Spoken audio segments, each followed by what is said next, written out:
उन्हाच्या झळा सर्वांनाच बसण्यास सुरुवात झाली आहे.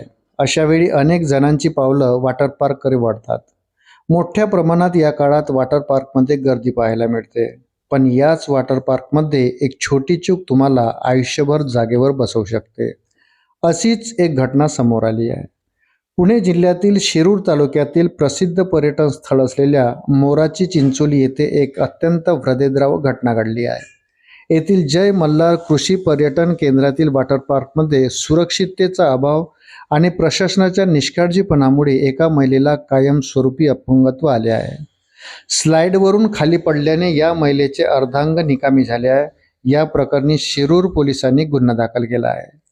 मिळालेल्या माहितीनुसार करंदी येथील अश्विनी संदीप नप्ते वय 37 या आपल्या कुटुंबासह सहलीसाठी मोराची चिंचोली इथं गेल्या होत्या. त्या इथं असलेल्या वॉटर स्लाईडचा आनंद घेत होत्या. पण हीच वॉटर स्लाईड त्यांना कायमची जागेवर बसवणार याचा विचारही त्यांनी केला नसेल. वॉटर स्लाईडवरून घसरताना खाली असलेल्या पुलामध्ये पाण्याची पातळी अत्यंत कमी होती. त्यामुळे अश्विनी या थेट जमिनीवर जोरात आपटल्या. त्यानंतर त्या जागीच बेशुद्ध पडल्या. या भीषण अपघातात त्यांच्या पाठीचे 4 मणके तुटले आहेत. डॉक्टरांनी त्यांचे कमरेखालचे शरीर कायमस्वरूपी निकामी झाल्याचं सांगितलं आहे.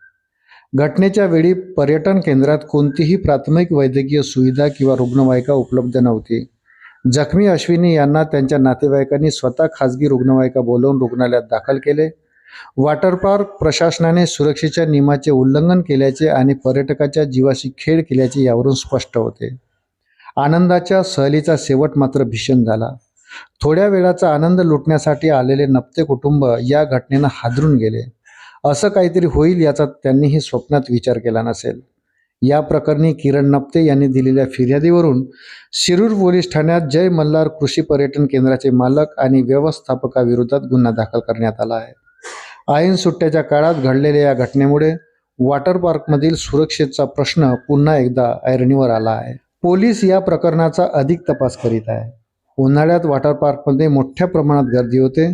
त्यामुळे इथं येणाऱ्या पर्यटकांच्या सुरक्षेची काळजी घेणे तितकेच गरजेचे आहे. प्रशासनाने त्यावर लक्ष देण्याची गरज आता बोलून दाखवली जात आहे. या घटनेनंतर वॉटर पार्कमध्ये जायचं की नाही असा विचार अनेक जण करीत आहे. अशाच नवनवीन अपडेट करता व्हिडिओला लाईक आणि चॅनलला सबस्क्राईब जरूर करा. धन्यवाद.